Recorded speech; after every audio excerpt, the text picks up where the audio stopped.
Bonjour à tous et bienvenue dans cette nouvelle promenade, cette conversation, aujourd'hui beaucoup plus métaphysique que la précédente, dans laquelle par contre je m'étais lancé tête baissée dans un sujet bien précis, celui de la manipulation. Alors voilà, aujourd'hui j'aimerais revenir sur quelques bases qui concernent la façon dont je conçois l'existence et l'univers, d'un point de vue justement plus métaphysique. Et voici le sujet. Qu'est-ce qu'on est? Que sommes-nous vraiment? Eh bien, je vais faire très simple. Peut-être que certains, d'ailleurs, pourraient dire trop simple. En d'autres termes, je vais dire, nous ne sommes rien. Et ceux qui voudront me suivre un peu dans ces conversations et savoir un peu quelle est ma pensée et mon point de vue, verront que c'est un sujet qui m'est très cher, c'est-à-dire l'opposition entre le tout, un tout plein, et le néant, le rien, qui finissent par être philosophiquement la même chose, qui coïncident comme les deux faces d'une même médaille. Je les considère comme les principes fondateurs de la réalité. C'est ce que j'appelle la métaphysique des pleins et des vides. Donc, nous ne sommes vraiment rien, nul. Et voici que nous pourrions donc mettre fin à la conversation ici, tout de suite, dès qu'elle a commencé, et je résoudrai pas mal de problèmes. Cependant, je vais essayer bien sûr d'argumenter un peu cette conclusion, autrement bien trop hâtive, que je vous propose. Quelle est la seule certitude que nous ayons dans l'existence? Une fois que nous nous sommes libérés de toute croyance, de toute structure mentale et culturelle, que nous avons fait une tabula rasa, comme l'appelaient les anciens, il ne reste qu'une seule certitude, que probablement certaines personnes ne considèrent pas suffisamment comme le principe même de la force vitale dans leur quotidien. C'est une certitude évidente, mais que malheureusement beaucoup oublient. Et quelle est donc cette certitude? C'est le fait même d'exister. C'est la seule chose dont il est impossible de ne pas avoir une certitude absolue. Et c'est quelque chose qui va bien au-delà, je pense, donc je suis, cogito ergo sum cartésien, car se percevoir en tant qu'existant va même au-delà, transcende la faculté de penser. C'est un état d'être. Alors évidemment, c'est une certitude qui ne peut pas être transposée au monde extérieur, au monde qui nous entoure. On ne peut pas avoir la certitude que le monde extérieur existe, même si on en a de multiples preuves. Et on ne peut pas avoir la certitude que notre corps aussi existe vraiment, que les autres existent. Mais le fait que nous existions est sans aucun doute une pierre angulaire, une certitude dans notre existence. Nous existons, mais qu'est-ce que ce nous? Ce qui existe au-delà de tout doute, c'est le fait que quelque chose que je voudrais maintenant définir dans cette promenade avec vous, c'est que quelque chose est en train de vivre une expérience. Donc on pourrait dire que la seule certitude soit que quelque chose soit en train de vivre quelque chose d'autre. Nous ne percevons le monde qui nous entoure qu'à travers nos sens.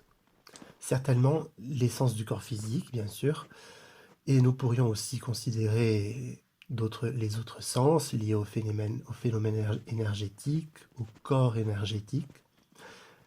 Mais voilà, ce sont toujours des filtres. Ils constituent notre écran, notre tableau de bord intérieur, qui nous permet de connaître la réalité qui nous entoure. ce sont tous des filtres. Ils sont ce que j'appelle les véhicules, c'est-à-dire n'importe quel instrument, n'importe quel filtre justement, qui nous permet de vivre et d'expérimenter quelque chose qui nous est apparemment extérieur. Une des manifestations du tout.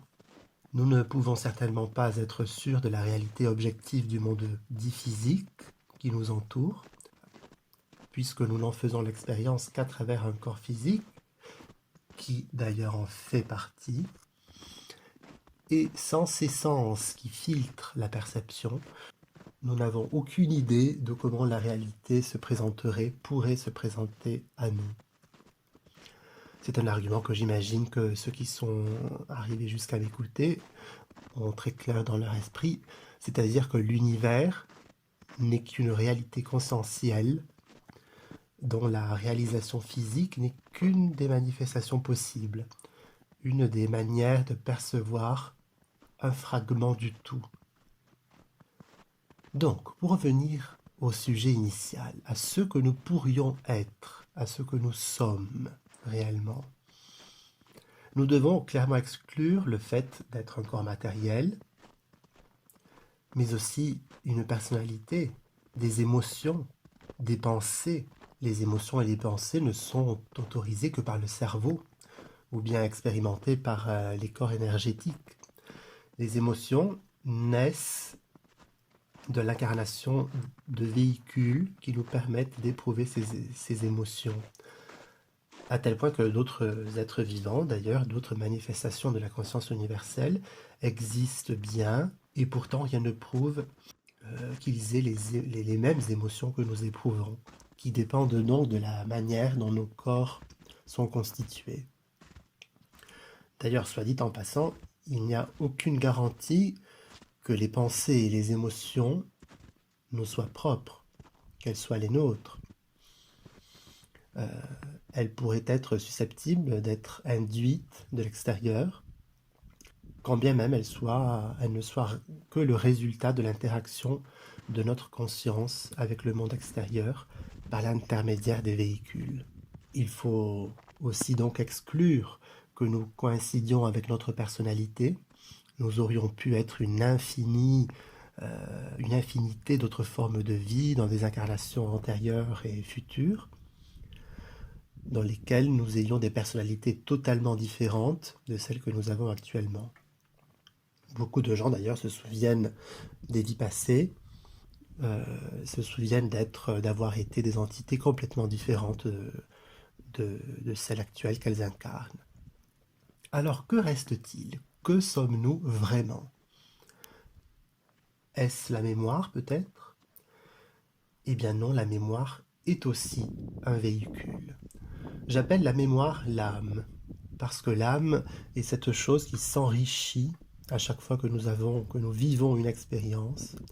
Elle s'enrichit d'informations, elle s'étend continuellement, elle s'expanse dans une recherche constante de comprendre de plus en plus les parties du tout, de les incorporer.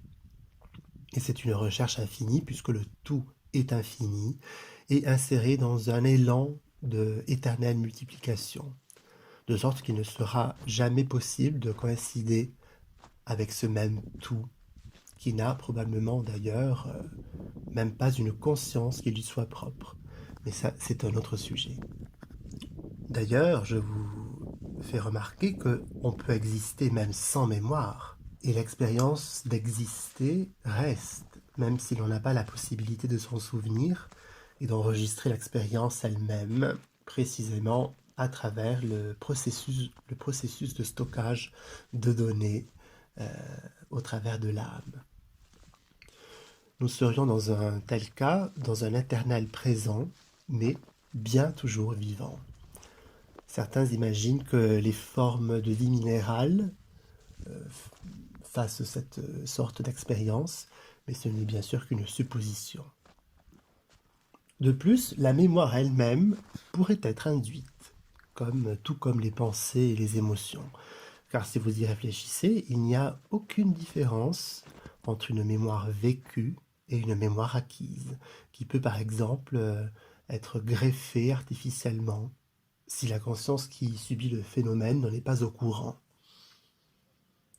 Donc c'est ici que, après avoir éliminé la coïncidence avec les véhicules, avec tous les véhicules, y compris la mémoire, l'âme, l'esprit, la seule chose qui reste, ce que nous sommes, c'est cette capacité d'observer, simplement. Cela pourrait être d'ailleurs l'une des définitions de la conscience.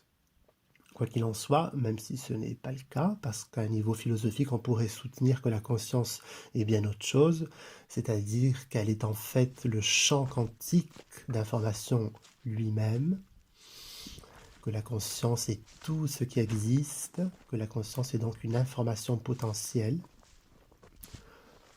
Voilà, dans cet océan d'informations potentielles, il y a aussi forcément l'idée cristallisée d'un observateur de cette même conscience.